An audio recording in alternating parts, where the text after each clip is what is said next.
We are going to be moving on into the Middle East for a brief little bit of news. We were able to see that the UN food convoys finally made it into Palestine. And take a look at this, folks. It appears that the food has gone into good hands. Oh, look, it's Hamas, and they stole all the food. That's crazy. Like, it happened, like, literally within hours. Nuts. Well, there goes all the food. Looks like they're not going to be getting Is the gunfire free, or is that extra? That's extra. That's added on by Hamas LLC. Oh, damn.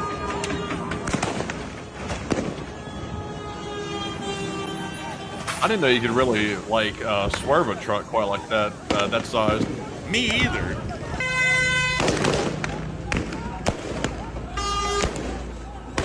It looks like they really care for the people.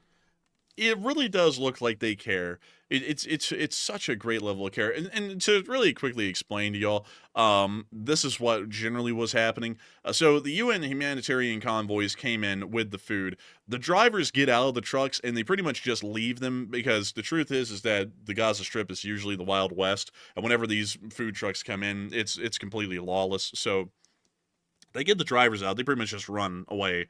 And after that, Hamas comes up as the civilians are looting the trucks to try and get the food off before Hamas gets to them. Hamas gets to them, tells everyone to get off, and if they don't get off the trucks, they shoot them. And then they hop into the cabs, they get some fighters on board, and they haul ass through the Gaza Strip to wherever Hamas has a stockpile or a storehouse. They throw all of it into the stockpile or a storehouse, and then they take it out and they ration it, and they sell it at the highest prices they possibly can to try and raise more money for Hamas to be able to conduct their terroristic operations through, just to try and explain that a little bit. And they also handed out sometimes limited form as a form of food aid, and they also issued this food to their fighters for free.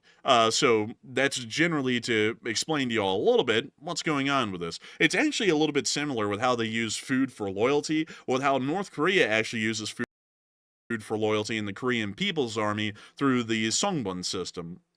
The Songbun system in North Korea actually dictates that the army or the armed forces fighting the resistance of the evil imperialists is above all else, and so members of the military are treated to greater amounts of food in their rations and are treated to better treatment in general, but more so somewhat decent meals compared to what they would be getting as an average civilian. And this is actually what ensures that the Korean People's Army remains loyal to the regime, because in their eyes, being in the military as a part loyal to the regime, they get better treatment. And that's also how Hamas ensures that they continue to get new members. They pretty much starve the Gazan population, and if they ever want any good food, then they need to swear loyalty to Hamas and join them in their ranks as an armed fighter, and then they'll be able to get actual meaningful amounts of food and not get ripped off for it because they're getting it for free.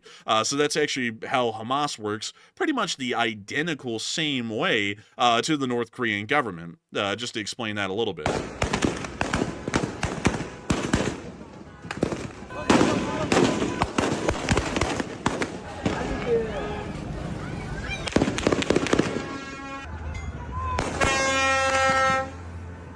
I like the point of safety. It looks like everybody knows to get the hell out of the way when they see that gang coming. That must tell you that they might have had an incident or two with people jumping in front of vehicles or something. Oh yeah, they'll just run them over or shoot them. Like that's what they do, because they can't stop the trucks. If they stop, they'll probably get overrun. So they shoot anyone or run them over that gets in the way. So brutal. Yeah, it's a brutal sort of a system.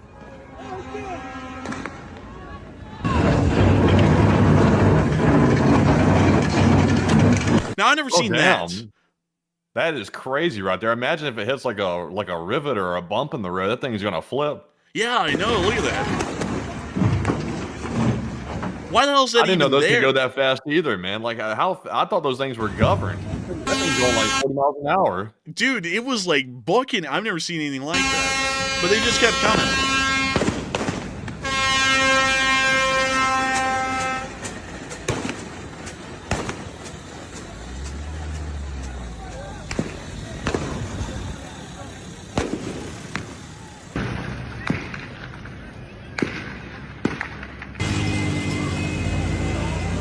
Here's my question.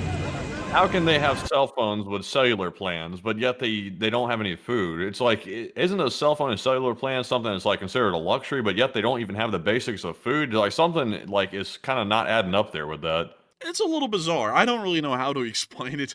But pretty much just to once again kind of get the whole roundabout thing for all of y'all out there as far as the news coverage goes. The UN food convoys went in. Some civilians got some food, not a lot of it, and then Hamas got about 2/3 of it and ran away with it. So pretty much most of this food went to supplying and further supporting Hamas and making sure that they can eat, so that way they can continue to keep up an armed resistance. That's pretty much the basic rundown of what we're seeing. So a little unfortunate with that. And I see some people saying, well, what, should we not give them food? Absolutely not. That'd be barbaric. I mean, we're not barbarians here in the West. The Hamas might be, but we're not.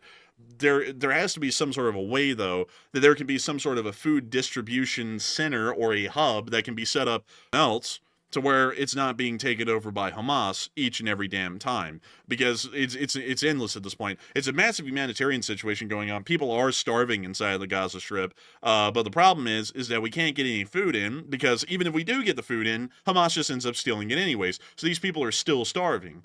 So how in the world do we fix it? It's a bit of a tough one. It's just a complete mess at this point.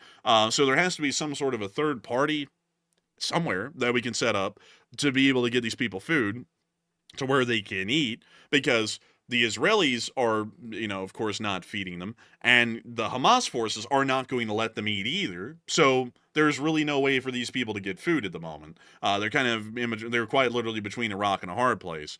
So with that, I hope that it kind of addresses the situation the best we can, because I'm not going to be one of those people who are going to be a barbarian, because like I don't get people like that who are barbarians who are like, hey, let them starve. I'm like, like, we're not barbarians. We're Americans. We're civilized people. They have to eat. That's a basic understood sort of a fact.